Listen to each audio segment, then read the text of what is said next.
vérité est bonne à dire. Soyez les bienvenus dans votre magazine socio-politique qui reçoit aujourd'hui une personnalité politique de la République démocratique du Congo que vous avez déjà suivi dans cette émission.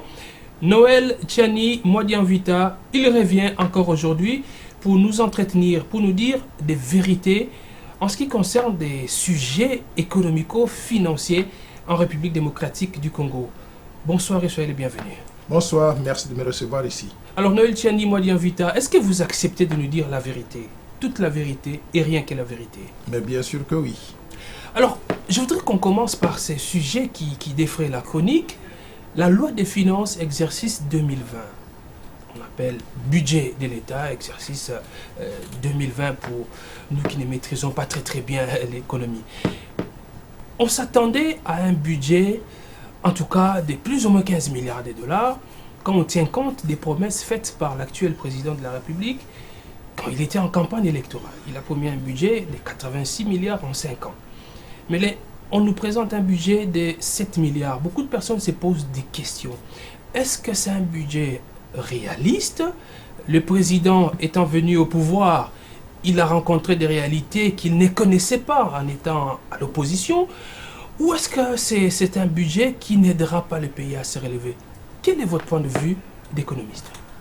Oui, j'ai suivi avec intérêt le compte-rendu du Conseil des ministres qui a présenté au peuple congolais un projet de budget 2020 qui s'élève donc à 7 milliards de dollars. Franchement, j'étais surpris. J'étais très surpris. Pourquoi? Parce que je pense que ce pays a beaucoup de défis du développement à relever. Et pour arriver à relever, faire face à ces défis, il nous faut non seulement avoir la parole, mais également concilier la parole donc aux actes. Il nous faut avoir des ressources pour faire face à ces défis-là. Moi qui vous parle, j'avais présenté au peuple congolais un plan Marshall pour la reconstruction de la RDC, chiffré à 800 milliards de dollars sur 15 ans. Et j'avais dit dans le cadre de ce plan-là que les premières 5 années vont être extrêmement difficiles parce que pendant cette période, il nous faudra engager des réformes structurelles importantes pour améliorer la gouvernance et créer des conditions pour une mobilisation beaucoup plus accrue des ressources dans les années après les 5 premières années. Et j'avais estimé que nous pouvions fonctionner pendant les 5 premières années avec un budget annuel chiffré à 20 milliards de dollars. Donc par an, 20 milliards de dollars. Je considère que ce budget est tout à fait possible, le budget de 20 milliards de dollars par an. Pourquoi? Parce que vous vous rappelez que l'ancien conseiller spécial du président de la République en matière de lutte contre la corruption, Luzolo Bambi, a dit à plusieurs reprises que chaque année, la RDC perd de 10 à 15 milliards de dollars sous forme de fraude fiscale et détournement des fonds publics. Et l'ancien président sud-africain Thabo Mbeki avait conduit ici en 2013 une mission du panel des experts africains qui avait estimé que 85% des revenus des ressources naturelles de la RDC ne vont pas dans les caisses de l'État, ça va dans les poches des privés, volés, ou les cache donc à Panama, dans les îles Vierges britanniques et consorts. J'avais estimé que nous pouvions mener une lutte acharnée contre la corruption, les détournements des fonds publics, les rétrocommissions, la prédation des ressources naturelles, la fraude fiscale, la fraude douanière, on pouvait lutter sérieusement contre ces fléaux, ces antivaleurs, pour mobiliser beaucoup plus de ressources. Donc, déjà dans le passé, sous le régime de Matata Ponyo et de M. Muzito, ils avaient atteint un niveau de budget d'environ 9 milliards de dollars un moment. Je pense qu'on pouvait construire à partir de là, en menant la lutte contre la corruption et tous les fléaux que je vais donc de mentionner, pour mobiliser plus de ressources additionnées, ajouter à ces 9 milliards pour atteindre au moins un niveau de 20 milliards de dollars par an comme budget pour l'année prochaine. Donc je considère que ce qui nous a été présenté est très insuffisant et je voudrais inviter le gouvernement à faire un peu plus d'efforts pour arriver à identifier ces sources additionnelles donc des revenus pour élever le niveau du budget donc à ce niveau-là. Mais quand vous considérez l'état dans lequel le président Félix Tshisekedi a trouvé le pays, je parle de l'état sur le plan économique, sur le plan financier, vous pensez, en étant réaliste, il pouvait présenter un budget de plus de 7 milliards avec toute la corruption qui gangrène le pays, vous l'avez dit. Il dit même mener une lutte acharnée contre la corruption, mais il vient à peine d'arriver, il n'a pas encore une année à la tête du pays. Oui, je voudrais dire que le président Félix-Antoine Tshisekedi a trouvé le pays dans un état d'ingouvernabilité totale, contrairement à ce que disent ses amis du Front commun. Je dis pourquoi, parce que, vous savez, depuis qu'il est arrivé au pouvoir, toutes les entreprises publiques sont littéralement en faillite. Il y a des arriérés de salaires un peu partout, à la SNCC, à la GECAMINE, à l'UNATRA, à la MIBA, partout. Il y a des arriérés de salaires qui vont jusqu'à 2-3 années d'un pays. Donc, il faut qu'on arrive à faire l'inventaire de tout ça pour déterminer exactement la situation financière donc, du pays. Alors, maintenant, est-ce qu'il peut mener une lutte acharnée pour arriver à mobiliser les recettes? Moi, je pense oui. C'est pour cela que je voudrais inviter le président de la République à faire un peu plus vite, à mettre en place une nouvelle équipe de personnes. Au-delà des membres du gouvernement, il faut changer tout le monde dans les régies financières. Il faut changer les gens au niveau de la justice. Il faut changer tout le monde dans toutes les institutions où le président donc, a un pouvoir de nomination. Il faudrait mettre en place une nouvelle équipe de personnes propres, intègres, des gens qui peuvent travailler avec lui et pas des gens qui peuvent lui faire des crocs en jambes pour prouver qu'il n'est pas capable de gérer le pays. Donc je pense que c'est possible d'augmenter le budget de 7 milliards de dollars à 20 milliards de dollars, mais il va falloir que le président puisse prendre le taureau par les cornes pour arriver à bouger le pays donc, dans le sens souhaité par le peuple congolais. Vous avez été vous-même candidat président de la République lors des dernières élections. Vous l'avez dit, vous avez présenté un plan, vous l'avez appelé plan Marshall pour la reconstruction de la République démocratique du Congo. Vous avez fait une proposition de budget très grand montant, mais vous savez aussi que vous, les acteurs politiques, il y a toujours un gap entre les promesses que vous faites pendant la campagne et ce que vous réalisez quand vous avez le pouvoir. Est-ce que le président de la République ne fait pas face à cela? Il a fait de promesses, il prend le pouvoir, il rencontre autre chose et il est obligé de présenter ce budget. Moi, je pense que le plan Marshall de Noël Tchani pour la reconstruction et le développement de la RDC que j'avais présenté au peuple congolais, il est toujours d'actualité et il sera toujours d'actualité. Et je suis convaincu que les 800 milliards de dollars que j'ai estimé que nous pouvons mobiliser pour arriver à mettre en œuvre notre vision de développement pendant les 15 prochaines années sont tout à fait possibles. Alors maintenant, qu'est-ce qu'il faut faire? C'est là peut-être que le président doit accélérer certaines actions qu'il doit mettre en œuvre. Moi, je vous ai dit que nous pouvons mobiliser cet argent-là en faisant une lutte acharnée contre la corruption. C'est-à-dire, je n'ai aucune tolérance pour les détournements des fonds publics, la corruption, la prédation des ressources naturelles. Si le président veut réussir, il doit mener une lutte acharnée contre ces antivaleurs-là. C'est-à-dire, pas être copain avec quelqu'un qui met les mains dans les caisses de l'État. Il faut le traduire devant la barre une fois qu'il est accusé. Il faut l'amener devant la justice. Il est condamné, on le met en prison, on récupère tout ce qu'il avait donc volé. Si le président arrive à le faire avec une personne, une deuxième, une troisième personne, je vous assure que le budget de l'État va augmenter considérablement pour atteindre la vitesse de croisière que nous voulons, pour pouvoir réunir toutes les ressources dont on a besoin pour mettre en œuvre notre vision de développement. Alors, je voudrais aussi que le peuple congolais comprenne que nous ne sommes pas le seul pays de la planète. Il y a des pays qui ont fait ces choses-là. Le Nigeria, par exemple, lorsque le président actuel s'appelle comment Buhari. Le président Buhari, il a mis en place une commission de lutte contre la corruption. Et vous savez combien on mobilise chaque année de la lutte contre la corruption? Environ 15 milliards de dollars. Donc si le Nigeria se trouve dans la même situation que le Congo, les gens sont aussi corrompus comme en République démocratique du Congo.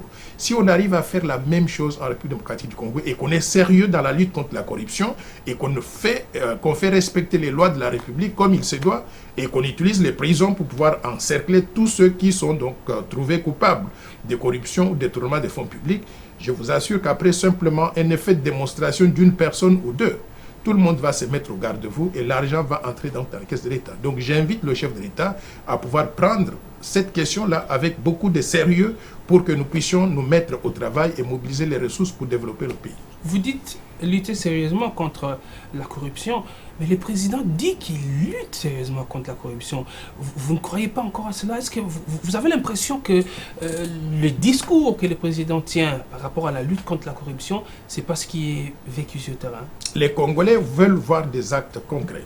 C'est-à-dire, quand on lutte contre la corruption dans un pays où on estime que nous sommes l'un des pays les plus corrompus de la planète d'après Transparency International.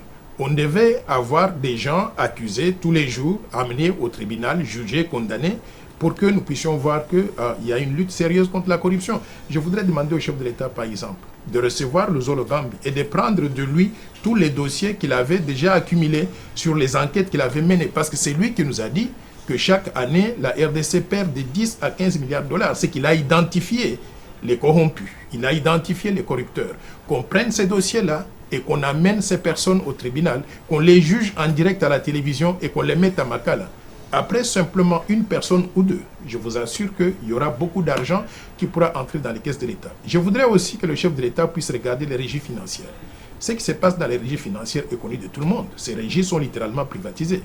Il faudrait qu'on puisse opérer des changements qu'il faut au niveau des personnes, qu'on amène donc une nouvelle culture avec de nouvelles orientations. Et je pense que si on arrive à faire cela, on pourra mobiliser suffisamment d'argent. Dans les régies financières, toujours, je me demande, est-ce que ça vaut la peine d'avoir plusieurs régies financières dans notre pays? Il faudrait peut-être envisager d'unifier la DGDA, la DGI, toutes les régies financières, les mettre ensemble et qu'elles soient gérées de façon très transparente. Je pense que si on arrive à adopter ces mécanismes-là, on pourra mobiliser plus d'argent que ce que nous avons aujourd'hui.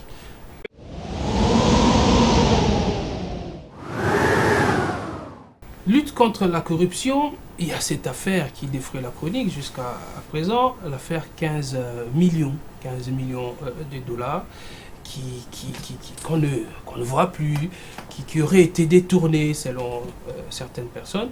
Le président de la République s'est prononcé sur cette affaire qui implique son directeur de cabinet. Il dit qu'il n'a pas encore d'éléments qui montrent l'inconduite de son directeur de cabinet, que cet argent n'a pas été détourné, mais plutôt, le président parlait des rétrocommissions.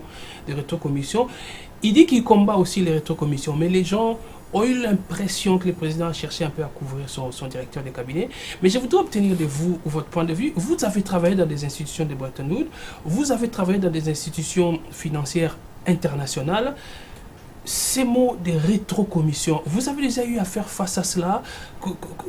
C'est pas la première fois que vous entendez parler de ça, vous avez déjà entendu parler de ça. Dites-nous un peu ce que c'est.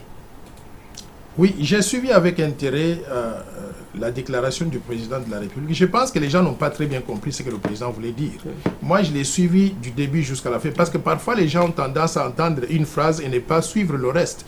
Ce que le président a dit en réalité, il a dit que ce dossier se trouve dans les mains de la justice. Il faut attendre les conclusions de l'enquête que mène la justice et lui, il va s'exécuter en fonction de cela.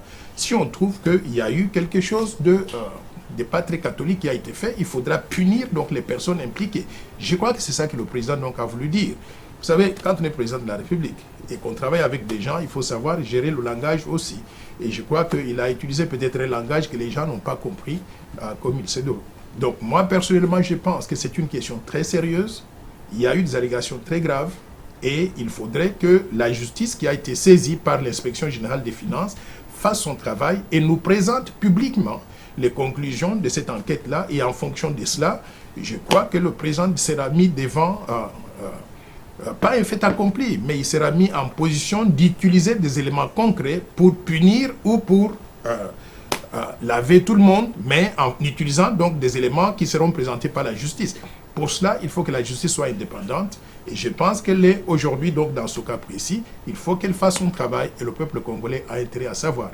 Parce que si on arrive à trouver que les 15 millions de dollars ont été détournés, il faudrait qu'il y ait des sanctions exemplaires. Et si on n'arrive pas à appliquer des sanctions dans ce cas ici, je pense que la bataille pour la bonne gouvernance sera terminée. Rétrocommission. La Banque mondiale qui finance des grands projets au travers le monde, est-ce que vous avez déjà eu à faire face à cela? Certains de vos collègues, on voudrait savoir un peu, est-ce que jusqu'à ce niveau-là, on a également parlé de ces rétrocommissions, quand vous financez des projets comme ça, il y a de l'argent qui sort, et puis il y a un retour.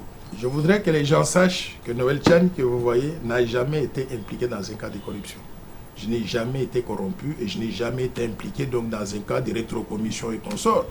Si, ce que j'ai compris très bien, c'est un vocabulaire que je venais de découvrir en République démocratique du Congo. Donc, ce que j'ai compris, c'est qu'il s'agit de quelqu'un qui représente l'État.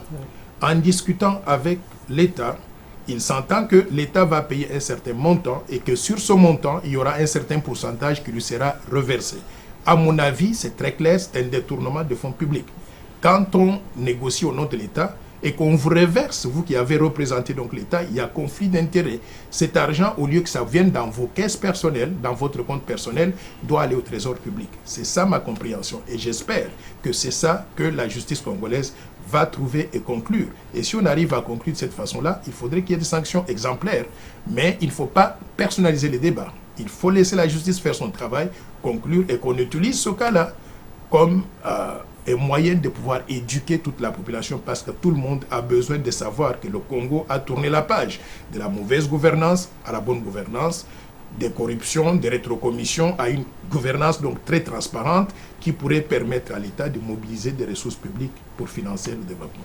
Parlant du budget de l'État, il y a une autre question qui s'invite, c'est celle liée à la gratuité de l'enseignement des bases.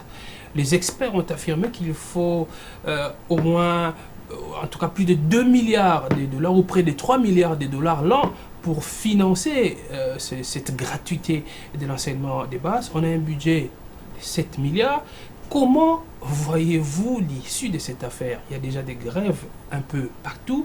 Est-ce que cette gratuité va vraiment être effective? Le président de la République devait faire une sorte de rétropédalage. Est-ce qu'il doit revenir sur la décision qu'il avait prise de faire respecter cette disposition constitutionnelle, parce qu'apparemment, ça ne marche pas très bien?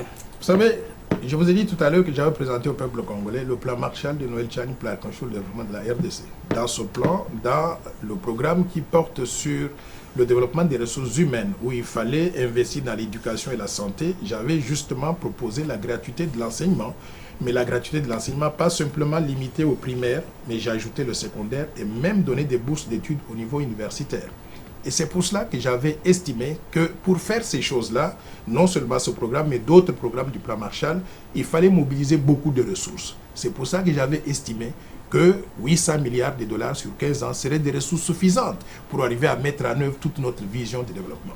Maintenant, il faudrait dire que le président a commencé par la gratuité de l'enseignement au niveau du secondaire. Ça prendra beaucoup de ressources. Il faut bien évaluer cela. Les estimations qui ont été faites par beaucoup d'experts mettent la gratuité de l'enseignement au niveau du primaire simplement à environ 3 milliards de dollars, entre 2 et 3 milliards de dollars. C'est beaucoup d'argent. Quand on a un budget de 7 milliards de dollars, je ne vois pas comment les 3 milliards de dollars de la gratuité de l'enseignement pourraient venir donc du budget. Le président a peut-être des informations que moi je n'ai pas. Mais basé sur le budget que nous avons aujourd'hui, je crois qu'il va être extrêmement difficile de pouvoir réaliser cela. Mais encore une fois de plus, le président a beaucoup de contacts, beaucoup d'informations que moi je n'ai pas. Je ne sais pas ce qu'on lui a promis. S'il ne peut pas mobiliser cet argent de la part de quelqu'un d'autre, en dehors donc des ressources intérieures congolaises contenues dans le budget tel que présenté par le gouvernement, il sera extrêmement difficile de mettre en œuvre la gratuité de l'enseignement sans pouvoir affecter négativement la qualité de l'enseignement lui-même. Parce qu'on n'a pas besoin donc d'avoir des classes pleines d'enfants qui sont venus simplement parce que c'est gratuit, mais à la fin de la journée, un professeur ou un enseignant va se retrouver avec 150, 200 élèves dans une classe. Ce sera impossible de donner donc un enseignement de qualité. Donc d'un côté, il faut penser à non seulement éviter aux parents de payer les frais de participation des parents comme ça se passait donc dans le temps. Il faudra donc penser à entretenir donc les classes et les écoles pour qu'elles soient dans de bonnes conditions de dispenser l'enseignement. Mais au-delà de cela aussi, il faut augmenter les salaires des enseignants. Parce que si vous avez des enseignants qui touchaient des rémunérations basées sur les contributions des parents et qu'aujourd'hui, ces contributions des parents n'existent plus, il faut que l'État puisse prendre la relève. Il faut augmenter les salaires donc des enseignants. C'est pour ça que dans le cas du plan Marshall, encore une fois de plus, j'avais proposé un salaire minimum garanti pour tout le monde qui travaille dans l'enseignement, dans l'éducation, dans la santé, dans la fonction publique, d'au moins 1000 dollars par mois. Parce que j'ai pensé que 1000 dollars par mois serait suffisant pour permettre à tout un chacun qui travaille de pouvoir utiliser son salaire et de vivre correctement. Donc, en attendant qu'on arrive à cette vitesse de croisière-là, je crois qu'il va falloir qu'on réfléchisse deux fois si la gratuité telle qu'annoncée va répondre donc à ce que nous voulons réaliser ou bien pourrait avoir ce que j'appelle donc un effet de boomerang. Moi, j'avais proposé que cette gratuité soit étalée dans le temps. C'est pour ça que je parle de 15 ans. Parce que je pense qu'il y a des réformes structurelles importantes qu'il faut faire qu'on ne peut pas réaliser donc en un seul coup. Il faut les programmer dans le temps parce que la gratuité doit être combinée avec d'autres activités pour qu'on arrive à améliorer l'éducation. Par exemple, Il faut non seulement bien payer les enseignants, il faut non seulement donner des bourses d'études, il faut réhabiliter les écoles publiques. Les réhabiliter pour qu'elles puissent donner aux enfants un bon cadre pour pouvoir donc étudier. Mais il faut construire aussi des nouvelles écoles en nombre suffisant pour permettre à tout un chacun, à tout enfant, d'avoir une école pas trop loin donc de sa maison. Donc toutes ces choses-là, ça prendra du temps, il faut les programmer dans le temps. Et c'est pour ça, encore une fois de plus, j'invite tout le monde à être réaliste. Le plan Marshall est allé sur 15 ans. C'est la véritable solution au problème que nous avons. Si nous faisons des choses de façon précipitée, nous allons nous casser la tête.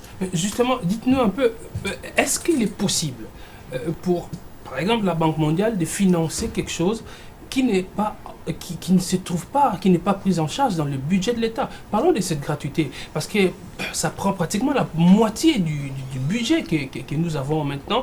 Si cela n'est pas repris dans le budget, est-ce qu'une institution peut financer un tel projet? Je ne veux pas parler d'une institution particulière, mais je voudrais dire que d'une façon générale, avant de pouvoir se lancer dans ces choses-là, je souhaiterais que le pays, la République démocratique du Congo, notre pays, ait ce que j'appelle sa vision de développement. Une vision de développement bien chiffrée, étalée dans le temps, chronométrée, avec des actions bien précises. Une fois que nous avons cette vision-là, moi, j'ai proposé le plan Marshall de Noël Tchani pour la reconstruction et le développement de la RDC. C'est cette vision de développement, avec 15 programmes, étalés dans le temps, sur 15 ans, chiffrés à combien? À 800 milliards de dollars. Maintenant, nous pouvons déterminer, nous, en tant que Congolais, à l'interne, nous pouvons mobiliser combien d'argent? À l'interne, j'avais estimé que sur les 800 milliards de dollars, nous pouvons mobiliser 680 milliards de dollars. En moyenne, un budget qui avoisinerait 45 milliards de dollars par an. 45 multiplié par 15, on trouve donc 680 milliards. Maintenant, le reste, on doit se poser la question de savoir qui peut nous accompagner. C'est là que nous pouvons faire appel aux bailleurs de fonds extérieurs, ou bilatéraux ou multilatéraux. Mais si nous inversons les choses et que nous allons nous livrer à ces institutions-là avec pieds liés, mains liées, tête, yeux bandés, je pense que c'est une erreur énorme. Donc, avant de faire ces choses, j'invite encore la République démocratique du Congo à retourner à ce que j'appelle donc la case de départ. Qu'on ait d'abord notre vision, qu'on s'entende à l'interne. Prenez par exemple le plan Marshall. Je voudrais demander que ce plan soit présenté à l'Assemblée nationale, au Sénat, pour que tout le monde puisse en discuter. Une fois que nous avons discuté et que nous avons adopté donc ce plan, et avec des chiffres bien spécifiques, nous allons maintenant déterminer, avec cette vision de développement de notre pays, déterminer comment arriver à le mettre en œuvre, mais également comment mobiliser des ressources pour arriver à réaliser. Mais faire des choses, ce que j'appelle en anglais piecemeal, c'est-à-dire petit à petit par petite portion, je pense que c'est une grosse erreur.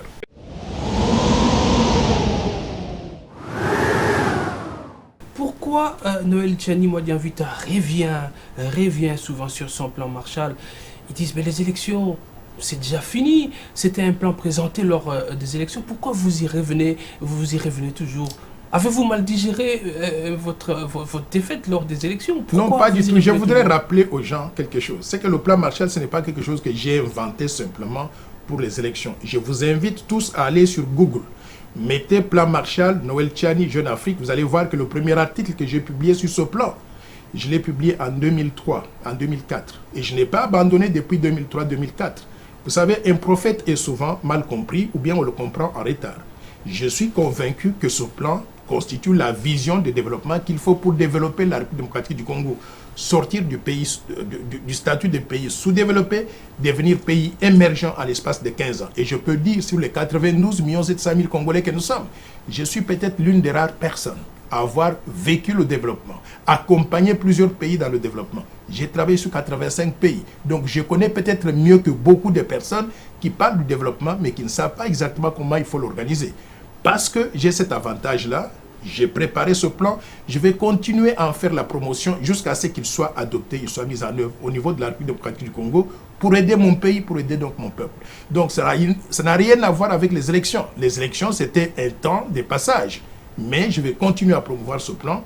Je m'en vais parler dans des écoles, je fais des meetings à petits groupes jusqu'à ce que tout le peuple congolais va réaliser que c'est ça la vision qu'il nous faut pour arriver à développer notre pays. Est-ce qu'on peut appliquer votre plan Marshall sans vous?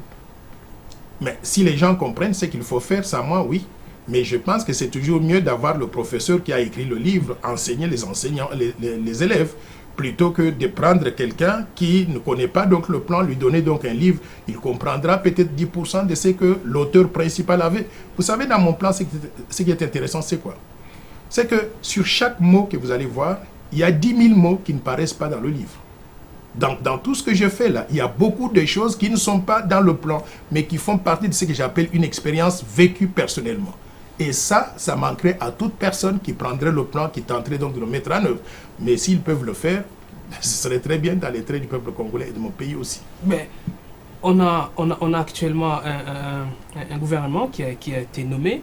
Avant peut-être la publication de ce gouvernement, il y a certaines personnes qui s'attendaient à vous voir au sein de ce gouvernement, avoir un poste assez important, peut-être pour vous permettre d'aider les présidents à appliquer votre plan Marshall, mais on ne vous voit pas. Quel poste aujourd'hui Félix Tshisekedi peut donner à Noël Tchani pour que celui-ci apporte sa pierre dans la reconstruction de la République démocratique du Congo et ainsi aider le pays à avancer? Vous savez, partout où je passe, la même question revient. Les gens m'accostent en cours de route et disent « Mais on attendait à ce que vous soyez membre du gouvernement. Qu'est-ce qui fait que vous n'êtes pas là ?» Je voudrais vous dire une chose, c'est que il n'y a que deux personnes qui interfèrent dans la formation du gouvernement. Il y a le Premier ministre et il y a le président de la République. Ces deux-là, ils déterminent les critères, ils choisissent les gens. J'ai compris que ce gouvernement devait être constitué exclusivement des gens qui font partie du FCC ou du CACH. Je ne fais pas partie de ces deux groupes-là. Donc, ce n'était pas possible que je puisse faire partie du gouvernement. Mais moi, je ne suis pas déçu. Moi, tout ce que je veux, parce que je souhaite bonne chance à ce président de la République pour qu'il réussisse. Je pense qu'ils ont choisi les meilleures personnes que la République démocratique du Congo donc, a à offrir. S'ils ont choisi ces personnes, ils vont nous délivrer donc le meilleur travail pour le pays et nous serons tous heureux. Maintenant, qu'est-ce qu'on peut faire pour arriver à mettre en œuvre? Le président de la République est tout à fait souverain. Il peut faire appel à n'importe quel Congolais, à tous les niveaux que cela exige, pour pouvoir l'aider à mettre en œuvre sa vision à lui pour le développement donc, du pays. Il y a beaucoup d'endroits où on peut utiliser les Congolais, y inclut Noël Tchani. Si le président de la République estime que cela donc, est le cas, il me fera appel, il connaît mon numéro, je pense par cœur. Et s'il ne m'appelle pas, écoutez, nous sommes toujours en République démocratique du Congo et nous allons contribuer d'une façon ou d'une autre au développement de notre pays, même en étant en dehors du gouvernement ou des institutions publiques. Est-il vrai que vous êtes en train de voir la Banque centrale du Congo? Beaucoup de gens racontent beaucoup de trucs, mais moi je ne peux pas commenter donc là-dessus. Je ne vois rien personnellement, mais encore une fois de plus, ces choses-là, c'est le chef de l'État qui décide. On se souvient des propositions que vous aviez faites en son temps, M. Laurent Désiré Kabila, par rapport à la Banque centrale, par rapport à la fondation même de la monnaie actuelle du franc congolais. On dit que c'est quelque chose que vous aimez, vous voudriez bien diriger cette institution. Vous savez, j'ai étudié l'économie et les finances. Ma spécialité, c'est l'économie, mais option banque et finance. Je suis spécialiste de ce secteur-là. Vous parlez du franc congolais, j'étais l'un des concepteurs, je suis l'un des pères fondateurs du franc congolais. Je suis malheureux de voir que le bébé qu'on avait conçu s'est cassé la tête parce que ça a été mal géré. Maintenant, j'ai même publié beaucoup de livres là-dessus. J'ai publié les livres qui s'intitulent « La bataille pour une monnaie nationale crédible » où je pense proposer des idées pour faire du franc congolais une monnaie aussi bonne que le dollar et l'euro, une monnaie qui se respecte, qui conserve de la valeur. J'ai publié le livre qu'on appelle « Building Credible Central Bank », comment bâtir la crédibilité des banques centrales. Donc, c'est un livre qui doit être utilisé pour restructurer la Banque centrale du Congo ou tout le système financier congolais. J'ai publié un autre livre qui s'intitule « Vision pour une monnaie forte ». Donc, mon obsession, s'il y en a, c'est dans ce secteur-là. Maintenant, ce sont des livres qui sont publiés. Les idées sont disponibles donc à tous les Congolais. Tous ceux qui peuvent s'y référer, ils peuvent donc prendre ces idées et les mettre en œuvre. J'ai rencontré tout récemment un directeur de la Banque centrale qui m'a dit « Ah, c'est vous qui avez écrit le livre « La bataille pour une monnaie nationale crédible ». Il m'a dit « Vous savez, dans notre institution, tout le monde a ça, mais tout le monde cache ça dans les tiroirs. Je ne sais pas pourquoi on le cache dans les tiroirs. Je les invite à sortir le livre, à l'étudier, à mettre en œuvre les recommandations que j'ai faites. S'ils peuvent réussir, tant mieux. S'ils ne peuvent pas réussir et qu'on nous demande de pouvoir participer à cela, on le fera avec plaisir. » Justement, parlant de la Banque centrale, on a appris le lancement des bons de trésor. Qu'est-ce que vous en pensez? J'ai suivi avec intérêt le compte rendu du Conseil des ministres qui parle du lancement du bon de trésor. Il faut déjà que le public comprenne ce que c'est un bon de trésor. Oui. C'est un emprunt lancé par le gouvernement et auquel les individus ou les entreprises ou les banques pourraient souscrire. C'est-à-dire que c'est l'État congolais qui emprunte de l'argent auprès du public. Le public constitué donc des individus, des entreprises, des banques ou ainsi de suite. Alors, la question est de savoir est-ce que les conditions sont réunies pour réussir un tel emprunt obligataire, c'est-à-dire les bons du Trésor. Mon analyse est celle-ci. Nous avons un pays... D'abord, il faut savoir pourquoi on lance cet emprunt. On lance cet emprunt parce qu'il y a un déficit d'ici la fin de l'année qui est estimé à peu près 240 millions de dollars. 240 milliards de francs congolais, équivalent à peu près à 85 millions de dollars. Et le gouvernement voudrait trouver un moyen de trouver des ressources pour financer cela. 85 millions de dollars, déjà pour un grand pays comme la République démocratique du Congo, je pense que c'est ridicule. Donc, si nous ne sommes pas en mesure de pouvoir mobiliser 85 millions de dollars, je crois que nous sommes vraiment en difficulté. Je dirais donc à Alain Atundu qui dit souvent que le régime précédent a laissé ce pays dans un état de gouvernabilité totale. Ça, c'est une preuve qu'on nous a laissé un pays dans un état d'ingouvernabilité totale. Alors, maintenant, est-ce qu'on peut réussir? Ça dépend de comment l'opération est présentée. Je voudrais rappeler à tout le monde que tout récemment, l'agence de notation américaine qu'on appelle Standard & Poor's a diminué la cote attribuée à la République démocratique du Congo à CAA1, c'est-à-dire un pays en situation de cessation des paiements, c'est-à-dire qui ne paye pas ses dettes. Et je voudrais rappeler à tout le monde aussi que nous avons la dette intérieure qui s'est accumulée à 3,5 milliards de dollars. Nous avons aussi la dette extérieure qui s'est accumulée à 4,5 milliards de dollars. Donc, après avoir atteint le point d'achèvement, il n'y a pas longtemps, le Congo a commencé à accumuler des dettes. C'est-à-dire qu'aujourd'hui, le niveau des réserves d'échange de la Banque centrale de 1,1 milliard de dollars n'est pas suffisant pour permettre au pays de faire face à ses engagements, mais également d'intervenir sur les marchés d'échange lorsque cela est nécessaire. Je voudrais inviter beaucoup de prudence. Beaucoup de prudence parce que si on lance cette opération et qu'on n'arrive pas à convaincre le public de souscrire, c'est-à-dire que la crédibilité donc, du pays, elle est morte. Et ce sera une catastrophe. Ça pourrait même amener à la démission du gouvernement parce que ce sera la démonstration qu'on n'est pas en mesure de pouvoir juger et de lancer des opérations qui puissent permettre au Congo donc d'aller de l'avant.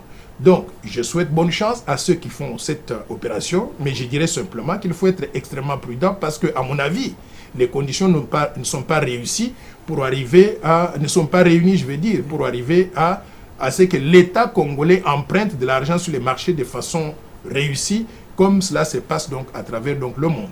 Encore une fois de plus, si on arrive à réussir cette opération, elle sera faite à un coût très élevé. C'est-à-dire que les taux, les coupons qui seront payés sur les bons du Trésor vont être tellement, donc en d'autres termes, le taux d'intérêt va être tellement élevé que ça va pénaliser en quelque sorte donc, le Trésor public parce qu'il faudra payer beaucoup d'intérêts pour inciter les gens à venir. Et si on n'arrive pas à convaincre le public, je crois que la crédibilité du gouvernement va en pâtir.